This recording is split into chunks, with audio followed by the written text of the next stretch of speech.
तुम्हाला जर उद्धव महाराजांची कथा ऐकावीशी जर वाटली तर आमचे श्री हरिभक्त पारायण ज्ञानेश्वर महाराज काळे यांचं यूट्यूब चॅनल आहे, यांच्या चॅनलला तुम्ही सबस्क्राईब करा आणि खरं म्हणजे ते तुम्ही सदस्य व्हा. सदस्य होऊन तुम्ही ही कथा कधीही ऐकू शकता. माऊली भाऊ तुमचेही अंतःकरणातून मनापासून खूप खूप धन्यवाद. कारण की अजर अमर ही कथा राहणार आहे. अजर अमर म्हणजे काय, पिढ्यानपिढ्यानं कोणाला ही कथा ऐकता येणार आहे, अशी ही कथा लाईव्ह या ठिकाणी चालू आहे. तर एक प्रेक्षण करणारे हे तुम्ही सर्वजण आहात. बसलेले पुरुष मंडळी असतील, माता माऊल्या तुम्ही असाल. संशिष्टीम अत्यंत गोड आहे. आमचे सिद्धेश्वर मंडप डेकोरेशन मोरे भाऊ अत्यंत गोड सिस्टीम आहे. त्यांचे सहकारी या ठिकाणी आहेत, ते स्वतः या ठिकाणी उपस्थित आहेत. तुम्हा सर्वांच्या अंतःकरणातून मनातून खूप खूप धन्यवाद. आणि आता जास्त विलंब न करता आता आपल्याला कथेमध्ये प्रवेश करण्याचा प्रयत्न करायचा आहे. हरी गोपाल कृष्ण भगवान की जय. भगवंताची ही प्रिय कथा, भगवंताची ही मोक्ष प्रदान करणाऱ्या या कथेचा विचार तुम्ही आणि आम्ही सर्वजण आपण श्रवण करत आहात. आपल्या जन्मोजन्मीचं परम भाग्य गड्या, जन्मोजन्मी आम्ही बहु पुण्य केले, जन्मोजन्मी तेव्हा या विठ्ठले कृपा केली, तेव्हा या विठ्ठले कृपा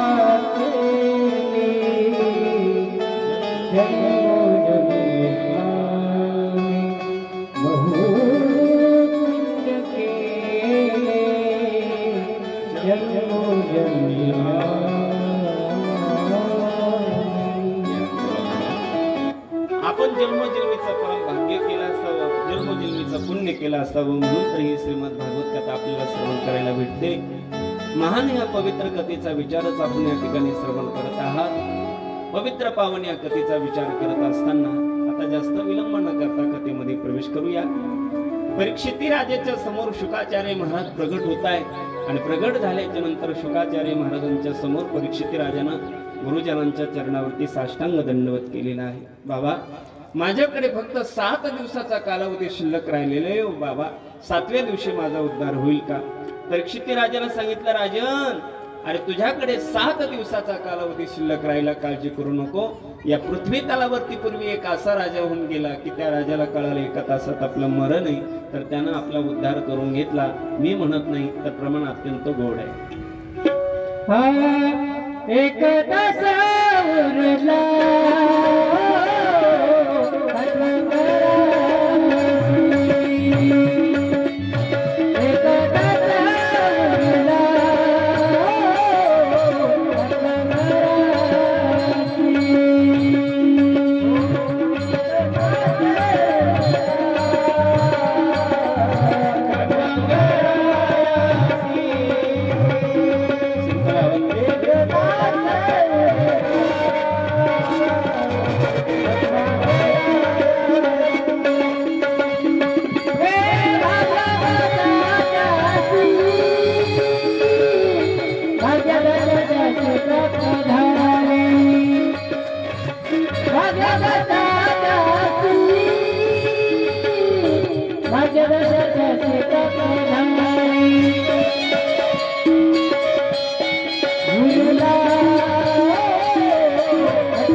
या जगतामध्ये विश्वामध्ये पृथ्वी तळावरती एक असा राजा होऊन गेला. त्या राजाला कळालं की एका तासात आपलं मरण आहे सज्जनांनो, त्याने एका तासात आपला उद्धार करून घेतलेला आहे.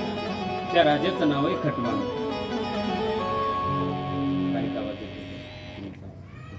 एका तासामध्ये आपल्या स्वतःचा उद्धार करून घेतला खटवांग नावाचा राजा आहे.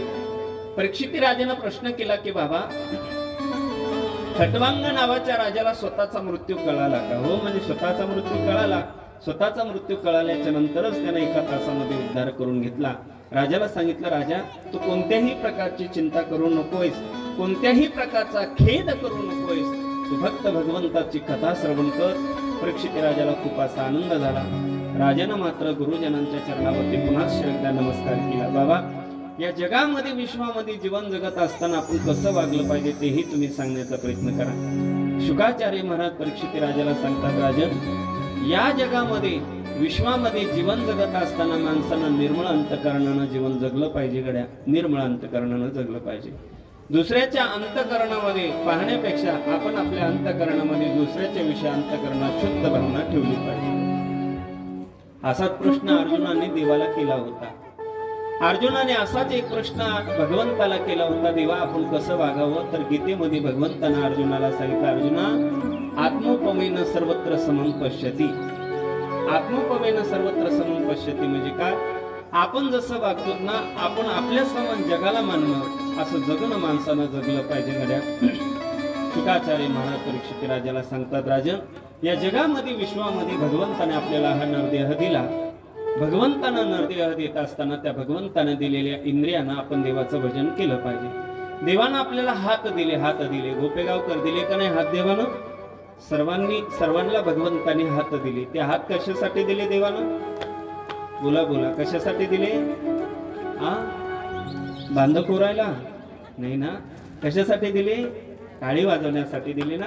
भगवंताने आपल्याला हात दिले ते फक्त टाळी वाजवण्यासाठी दिलेले आहेत. भगवंताने आपल्याला डोळे दिले, कशासाठी दिले? भगवंताचं मुख कमल पाहण्यासाठी दिलेले आहे. भगवंताने आपल्याला तोंड दिलं, कशासाठी? दुसऱ्याला वाईट बोलण्यासाठी का? नाही ना. भगवंताने आपल्याला मुख कमल दिलं, भगवंताची स्तुती करण्यासाठी दिलेलं आहे. भगवंताने आपल्याला पाय दिले, कशासाठी दिले?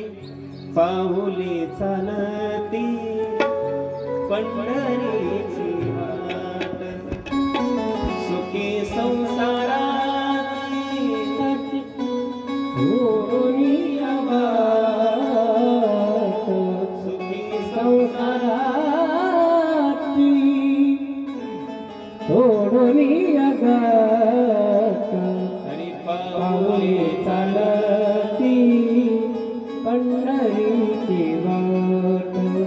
भगवंताने आपल्याला पाय दिले ते फक्त तीर्थयात्रा करण्यासाठी दिलेले. म्हणून आपण त्या पायाने काय केली पाहिजे? बोला, काय केली पाहिजे? तीर्थयात्रा केली पाहिजे. पायानं तीर्थयात्रा केली पाहिजे, हातानं टाळी वाजवली पाहिजे. नरदेह मात्र भगवंताने मात्र आपल्याला देवाच्या भजनासाठी दिलेला आहे. त्या भगवंताची सेवा करणं अत्यंत महत्वाचं आहे. परीक्षित राजाने हात जोडून मात्र विनंती केली की बाबा, या सप्तदिनामध्ये माझ्याकडे 7 दिवसाचा कालावधी राहिलाय. नेमकं मी कोणत्या देवाची साधना करू? असंच असतं बघा, माणसाकडे थोडा वेळ राहिला की त्या थोड्या वेळामध्ये काय करावं हे लवकर कळत नाही.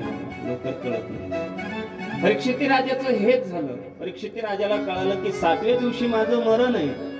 नेमकं मी काय करावं हे कळत नाहीये राजाला. म्हणून गुरुजनांना प्रश्न केला की गड्या, बाबा मी काय करावं हे तुम्ही सांगा, कारण की तुम्ही संत आहात. या विष्णू आजच्या या कथेला पाटोदेकर मंडळी सर्व उपस्थित आहेत. आमचे गुलाब मामा पवार असतील, विष्णू महाराज सुद्धा या ठिकाणी उपस्थित आहेत, आता माऊल्या सुद्धा या ठिकाणी उपस्थित आहेत. सर्वांच्या मनापासून धन्यवाद. परीक्षित राजाने तोच प्रश्न केला की बाबा मी कोणत्या देवाची साधना करू? राजाला सांगितलं, राजा ऐक, ज्या व्यक्तीला वाटत असेल की आपल्या घरात धनप्राप्ती यावी, ऐका बरं गोपेगावकर, ज्या व्यक्तीला वाटत असेल आपल्या घरात धन यावं, पैसा यावा, धनसंपदा नांदावी, मला असं वाटतं की सगळ्यांना वाटतं घरात धनप्राप्ती असावी, वाटतं का नाही? सगळ्याला वाटतं, आपण बोलून दाखवत नाही फक्त, खरंय का नाही? प्रत्येकाला इच्छा आहे घरामध्ये पैसा असावा, धन असावं. ज्या व्यक्तीला धनाची इच्छा असेल, पैशाची अपेक्षा असेल, तर त्या व्यक्तीनं फक्त रात्रंदिवस आपल्या मुखामध्ये एका देवीचं नाव घ्यावं. त्या व्यक्तीचा पैसा कधी खंडन होतच नाही, सदैव धनप्राप्ती राहते. त्या देवीचं नाव आहे दुर्गा माता. ओम श्री दुर्गा माताय नमः. ओम श्री दुर्गा माताय नमः. ओम श्री दुर्गा माताय नमः. दुर्गा मातेची साधना करावी. ज्या व्यक्तीला धनाची इच्छा असेल तर त्या व्यक्तीनं दुर्गा मातेची साधना करावी. पुढे ऐका. ज्या व्यक्तीला या जगतामध्ये विश्वामध्ये शरीरात ताकद यावी, बल यावं, वीरता प्राप्त व्हावी अशी जर इच्छा असेल तर त्या व्यक्तीनं रुद्रदेवाची साधना करावी. ओम श्री रुद्राय नमः. ओम श्री रुद्राय नमः. ओम श्री रुद्राय नमः.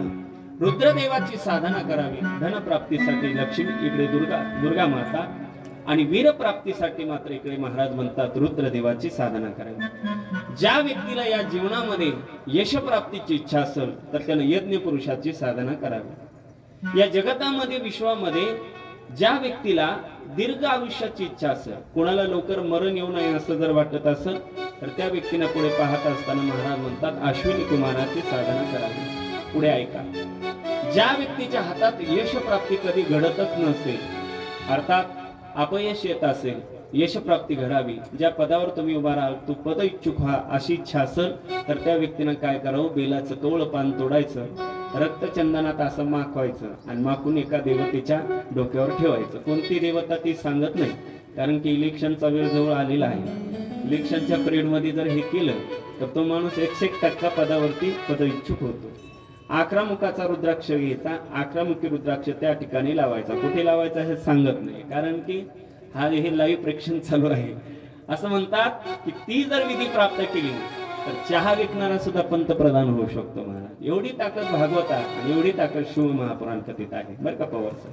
फार मोठं सामर्थ्य या कथेमध्ये आहे गड्या. ऐका. ज्या व्यक्तीला वाटत असेल या जगतामध्ये विश्वामध्ये काय करावं महाराज, पती पत्नीचे फार कलह होतात, म्हणजे भांडणं होतात, अशी भांडणं होऊ नये असं जर वाटत असेल तर गोपेगावकर आपल्याकडे एक साधन आहे. कराल का तुम्ही? तुम्ही म्हणाल आमचे भांडणच होत नाही, खरे का नाही? भांडणं जर होत नसतील तर कशाला सांगावी साधना? नाही सांगू महाराज, पण कोणाची तर होत असतील तर तुमच्यासाठी सांगतो. ऐका. पती पत्नीमध्ये जर जास्त कलह होत असतील, दोघांमध्ये जर जास्त भांडणं होत असतील तर फक्त पार्वती मातेची साधना करावी. प्रत्येक सोमवारी महादेवाच्या मंदिरात जावं. काय भाग्यवान तुम्ही माणसं आहात बघा. गोपेश्वराचं मंदिर तुमच्या गावात आहे. खरं गोपे गावाचं नाव त्या महादेवामुळेच पडलं असेल, मला असं वाटतं वैयक्तिक, नक्की माहिती नाही, पण मला असं वाटतंय गोपेश्वर महादेवामुळेच गावाचं नाव या ठिकाणी प्राप्त झालेलं आहे. प्रत्येक सोमवारच्या दिवशी आणि प्रत्येक महिन्याला शिवरात्र येत असते, त्याला प्रदोष वगैरे असं म्हणतात. प्रत्येक शिवरात्रीच्या दिवशी, प्रत्येक महिन्याच्या शिवरात्रीला महादेवाच्या मंदिरात जावं. सदैव पार्वती मातेचा जप करावा. तुमच्या आयुष्यात कधी पती पत्नीचे भांडणं होणार नाही. बारीक सारीक भांडणं होत असतात, त्याला काय पण होते, माझ्या पण घरात होतात, प्रत्येकाच्या घरात होत असतात, पण जास्त वाद तुमचा कधी पेटणार नाही, जास्त वाद कधी लागणार नाही. ही साधना महाराज या ठिकाणी सांगण्याचा प्रयत्न करतात. पुढे ऐका. या जगतामध्ये विश्वामध्ये जीवन जगत असताना, साधना करत असताना अनेक साधना महाराज या ठिकाणी सांगण्याचा प्रयत्न करतात. या जगतामध्ये विश्वामध्ये एका पुत्राचा विवाह होत नसेल, मुलाचा विवाह होत नसेल तर त्या मुलानं फक्त इकडे उर्वशी मातेची साधना करावी. उर्वशी मातेची साधना केल्यास त्याला सुंदर अशी पत्नी प्राप्त होते. एखाद्या ताईचा विवाह होत नसेल तर त्या ताईनं फक्त गिरजा मातेची साधना करावी. त्या ताईला सुंदर भगवंता समान पती प्राप्त होतो महाराज. किती सांगावं तुम्हाला, एक एक सांगत बसलं तर फार मोठं आहे महाराज. शुकाचार्य महाराज परीक्षित राजाला या साधना सांगतायत. परीक्षित राजाने हात जोडले, सांगितलं बाबा ज्या तुम्ही साधना सांगतायत ना त्या सर्व साधना व्यर्थ आहे. नकोयत मला या साधना, नकोयत हे कार्य, नकोयत मला या देवता. मला फक्त एका गोष्टीचं उत्तर द्या. कै मी उद्धार पावेल, कै कृपा करील नारायणे. ऐसे तुम्ही सांगा संत करा समाधान चित्त माने. बाबा एकच विनंती, माझा उद्धार कसा होईल? उद्धार होण्याचं साधन बाबा तुम्ही मला सांगण्याचा प्रयत्न करा. हात जोडले, साधूंच्या चरणावरती नमस्कार केला, कारण की साधू मात्र फार मोठे आहेत, संत फार मोठे आहेत. त्या साधूंच्या चरणावरती नमस्कार करून विनंती केली की बाबा माझ्या साधनेचा प्रयत्न मला सांगण्याचा प्रयत्न करा. राजाला सांगितलं, राजा या नरदेहाने फक्त भगवंताचं चिंतन करणं हे अत्यंत महत्वाचं आहे। हे बघा, भगवंताचं प्रत्येक इंद्रियानं चिंतन केलं पाहिजे। मी म्हणत नाही, श्री संत मीराबाई एका ठिकाणी अत्यंत गोड सांगताय। मीराबाई काय म्हणतात ऐका।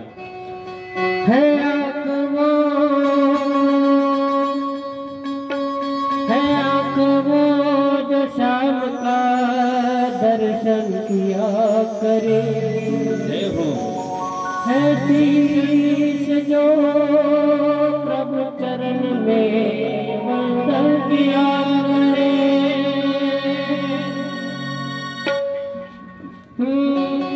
बेकार वो है जो रहे व्यर्थ बातों में, बेकार वो है जो रहे व्यर्थ बातों में, मुख वो है जो हरि नाम का सुमिरन किया करे।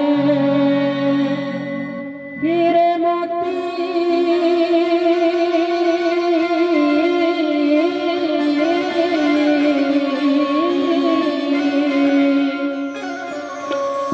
हीरे मोती से नहीं शोभा है हाथ की, है हाथ जो भगवान का पूजन किया करे।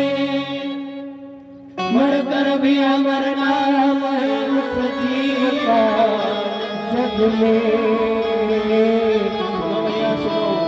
प्रभु प्रेम में बलिदान जो जीवन किया करे।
करण्याचा प्रयत्न करा। ऐसी लागी लगन मेरा हो गई मगन,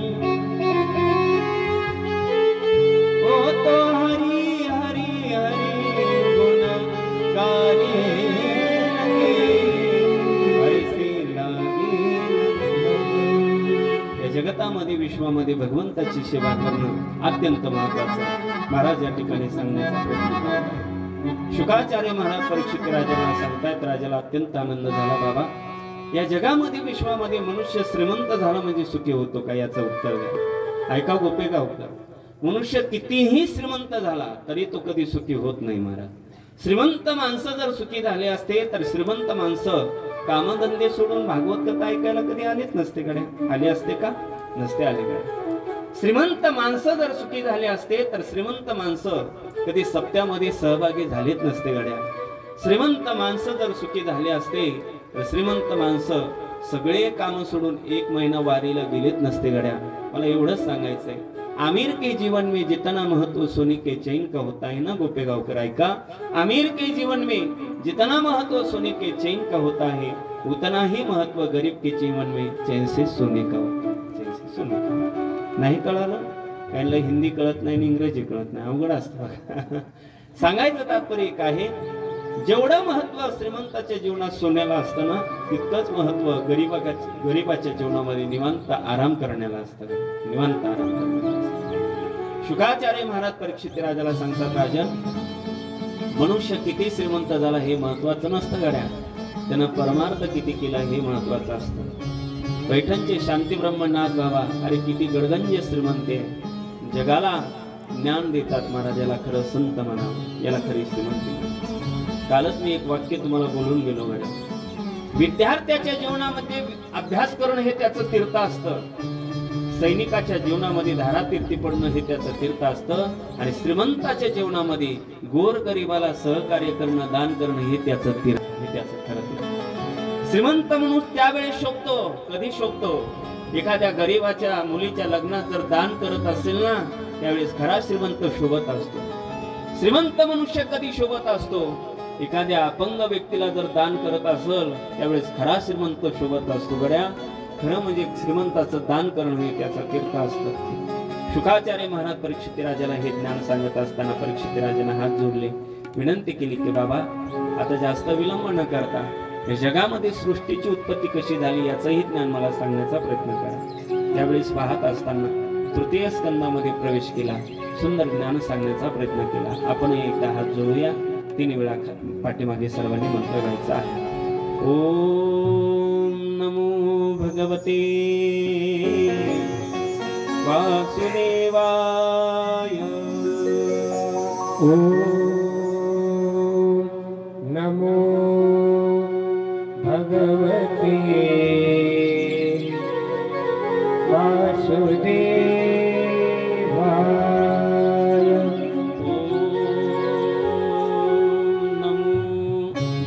भगवते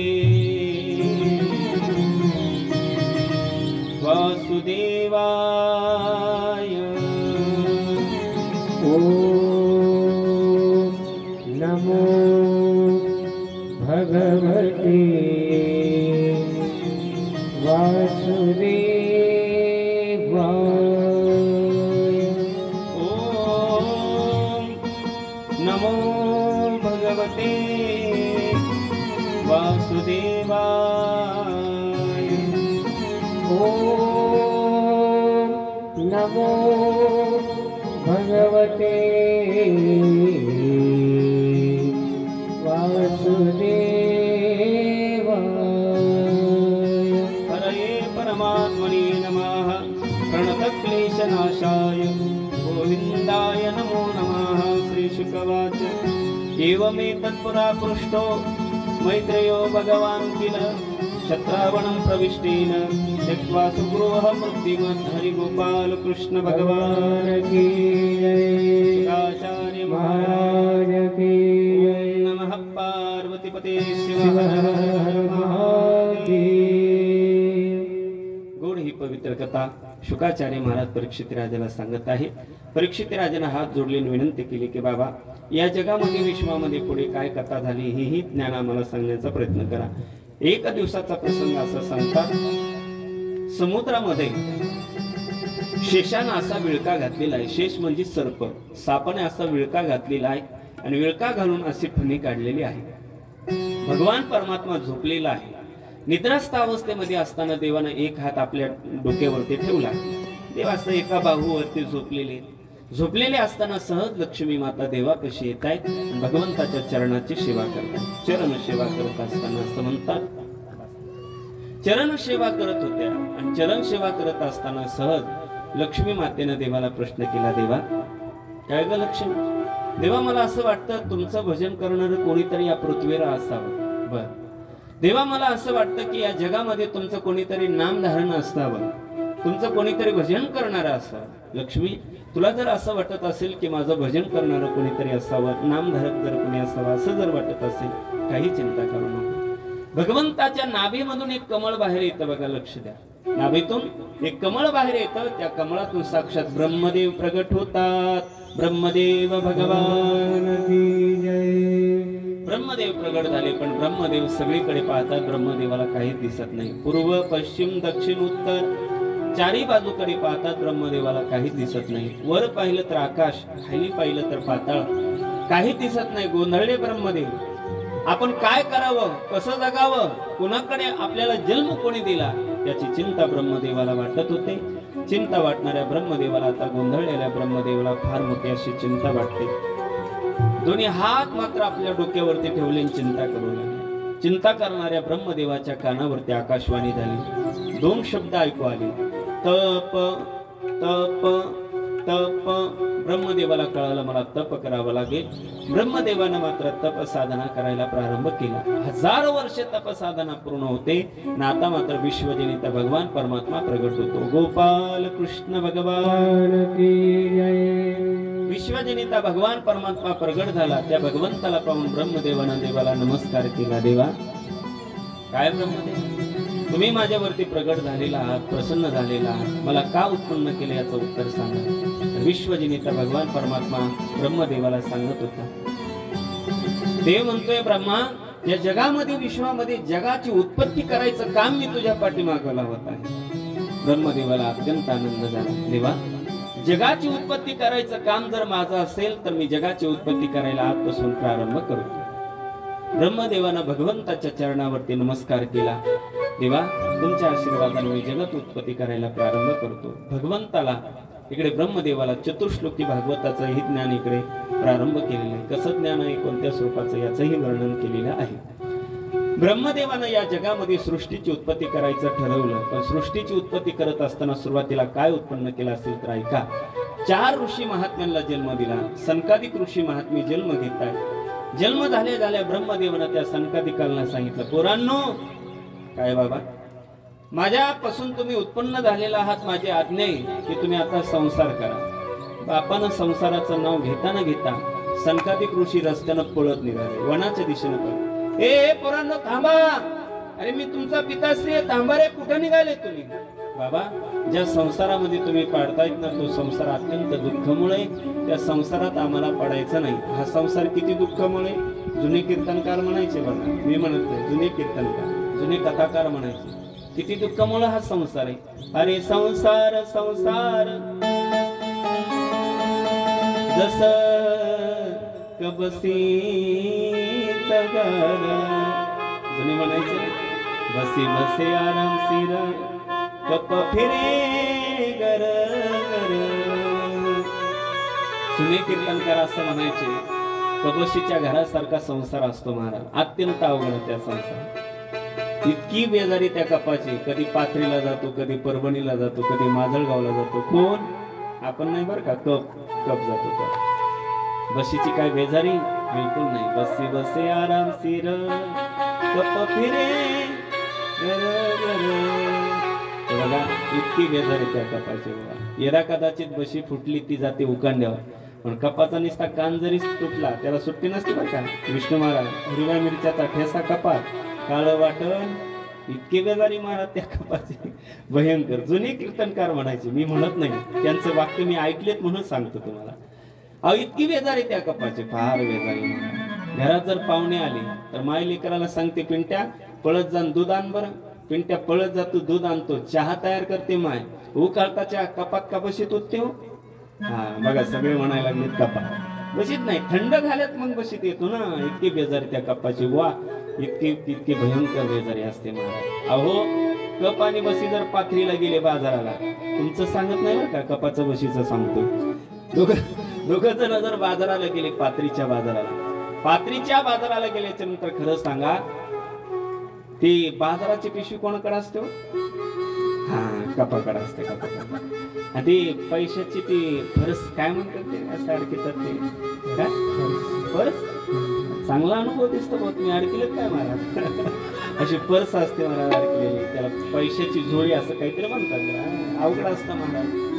बाजार झाला, बाजाराची पिशवी डोक्यावर घ्यायची आणि यायचं चालत आले की एसटीत बसायचं, मग यायचं गावाकडे. एवढी बेजारी म्हणतात त्या कपाची. विनोद सोडा, सिद्धांत माझा एक आहे गड्या, माणसाने जगामध्ये संसार करावा, नाही असं नाही बघा.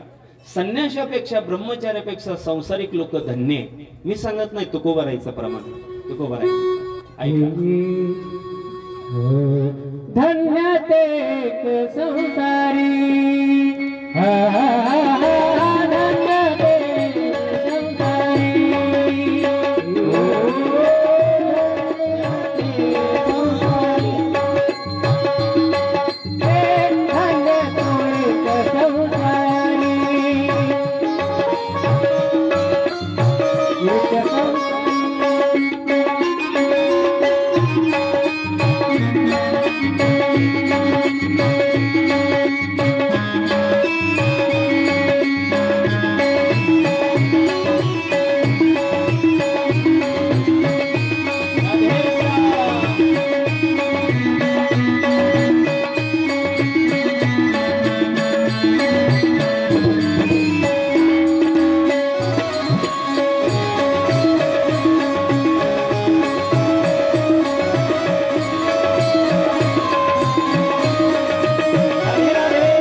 संसारिक लोक अत्यंत पवित्र आहेत, धन्य आहेत. महाराज या ठिकाणी सांगण्याचा प्रयत्न करतात. संकादिकांना या कोणत्याही गोष्टीचा विचार न करता वनाच्या दिशेने चालत जात आहेत. पण ब्रह्मदेवाला अत्यंत दुःख झालं. अरे ज्या बालकाला मी जन्म दिला ते बालक माझं ऐकत नाहीत, न ऐकता वनाच्या दिशेने चालले, याचं दुःख झालं. दुःख झाल्याच्या नंतर ब्रह्मदेवानं दोन्ही हात डोक्यावरती ठेवले, पुन्हा चिंता करू लागले. चिंता करत असताना ब्रह्मदेवाच्या नाका इकडे पाहत असताना दोन्ही भुवयाच्या मध्य भागातून साक्षात रुद्रदेव प्रगट होत आहेत. रुद्रदेव भगवान की जय. रुद्रदेव प्रगट होत आहेत आणि रुद्रदेव प्रगट झाल्याच्या नंतर असं म्हणतायत, रुद्रदेवाची उत्पत्ती झाल्याच्या नंतर रुद्राने ब्रह्मदेवाला नमस्कार केला आणि विनंती केली, बाबा मी काय करावं? हे रुद्रा, या जगामध्ये तुला सृष्टीची उत्पत्ती करायची. रुद्रदेवानं इकडे ब्रह्मदेवाला नमस्कार केला आणि सृष्टीची उत्पत्ती करायला प्रारंभ केला. रुद्राच्या पोटी सगळे राक्षस जन्माला येतात. ब्रह्मदेवानं विचार केला, या जगात जर सगळेच राक्षस जन्माला आले, आपलं काय खरं नाही बुवा. ब्रह्मदेवानं रुद्राला सांगितलं, रुद्रा तुझी सृष्टीची उत्पत्ती थांबवा आणि तू साधना करण्यासाठी निघून जा. रुद्रदेवानं आपली सृष्टी उत्पत्ती थांबवली आणि साधना करण्यासाठी तो निघून जात आहे. ब्रह्मदेवानं पुन्हा या सृष्टीची उत्पत्ती करायला प्रारंभ केला. आता 10 ऋषीला जन्म दिला गोपेगावकर. किती? 10 ऋषीला. ते 10 ऋषी म्हणजे कोणते ऐका. मरीची, अत्री, अंगिरा, पुलस्य, पुलह, कृतु, भृगु, वशिष्ठ, दक्ष आणि नारद. किती झाले? 10. परत सांगतो ऐका. मरीची, अत्री, अंगिरा, पुलस्य, पुलह, कृतु, भृगु, वशिष्ठ, दक्ष आणि नारद. 10. 10 ऋषींचा जन्म होतो. 10 ऋषींचा जन्म होत असताना कोणाचा कसा जन्म झाला ऐका. नारदांचा जन्म मांडीपासून झाला. इकडे पाहत असताना ब्रह्मदेवाच्या मांडीपासून नारदांचा जन्म होतो. इकडे त्वचेपासून भृगु ऋषींचा जन्म होतो. नाभीपासून पुलह ऋषींचा जन्म होतो. कानापासून पुलस्य ऋषींचा जन्म होतो. मुखापासून इकडे पाहत असताना अनेक ऋषींचा जन्म होतो. डोळ्यापासून आत्री ऋषींचा जन्म होतो. पुढे त्यांना अनुसया नावाची पत्नी प्राप्त होते आणि माग ज्याचं मंदिर आहे त्या बाबाचा त्यांच्याच पोटी जन्म होतो. कोणाचा? गुरुदेव दत्तात्रय भगवान की जय. फार मोठ्या साधना आहेत महाराज. इतका वंशफळ महाराज. भागवतामध्ये एवढ्या साधना आहेत. भागवत कथेमध्ये एवढ्या मोठ्या वंश परंपरा आहेत. या वंश परंपरा जर कथाकार महाराज सांगायला जर बसले तर कथाकार महाराजांचं आयुष्य संपल, पण कथा मात्र कधी संपवू शकत नाही महाराज. एवढी मोठी कथा आहे महाराज, फार मोठी कथा. मरीची, अत्रि, अंगिरा, पुलस्य, पुलह, कृतु, भृगु, वशिष्ठ, दक्ष, नारद 10 ऋषींचा जन्म झाला. उजव्यापासून पुढच्या भागापासून धर्म प्रगट झाला आणि पाठीमागून अधर्म प्रगट झाला महाराज. पुढे सर्व इंद्रियापासून सर्व प्राप्त झालं. आता एकच शिल्लक राहिली, ती म्हणजे जीभ. काय राहिली? जीभ. जीभ शिल्लक राहिली महाराज. जीभ अशी वस्तू आहे महाराज, असा इंद्रिय जीभ आहे की ही बोलून जाते, मार मात्र पाठीला खावा लागतो. खरे का नाही? असेल ना अनुभव? लहानपणीचा अनुभव असेल तेव्हा सर्वांना. सहज एखादा वाचाळ शब्द आपल्या मुखातून गेला, ही बोलत राहते आणि मार मात्र तुझ्या पाठीला. आणि पाणी कुठून निघतं? अश्रू कुठून निघतात? डोळ्यातून निघतात. काय अवघड आहे बघा बरं या जिभेचं. बघा फार कठीण. पण त्या जिभेला जर साधना स्वरूप जर केलं, त्या जिभेला जर व्यवस्थित ठेवायचं असेल तर त्या जिभेपासूनच एका माऊलीनं जन्म घेतला, एका स्त्रीनं जन्म घेतला. ती स्त्री नसून ती देवी आहे. ती देवी आजही तेलंगणा नावाच्या राज्यामध्ये राहते. तेलंगणा नावाचं राज्य, तेलंगणा नावाच्या राज्याच्या वरती भला मोठा एक डोंगर आहे. त्या डोंगरावरती त्या माऊलीचं मंदिर आहे, त्या देवीचं मंदिर आहे. त्या देवीचं नाव काय आहे? बासरची माऊली. नाव काय तिचं? सरस्वती माता की जय. शारदा माता की जय. शरदिंदू समाकारे परब्रह्म स्वरूपिणी बासरा पीठ निलये सरस्वती नमोस्तुते. बोलिये शारदा माता की जय. जिभेपासून सरस्वतीचा जन्म झाला, पण त्या सरस्वतीकडे पाहून ब्रह्मदेवाच्या अंतःकरणामध्ये काम जागृत होते. एवढी स्वरूपवान सरस्वती माता. अरे बापरे, म्हणे काय सुंदर त्या सरस्वतीचं रूप आहे. काय सुंदर तिच्या कानातले कुंडल आहे. काय सुंदर तिच्या कपाळावरचा तिलक आहे.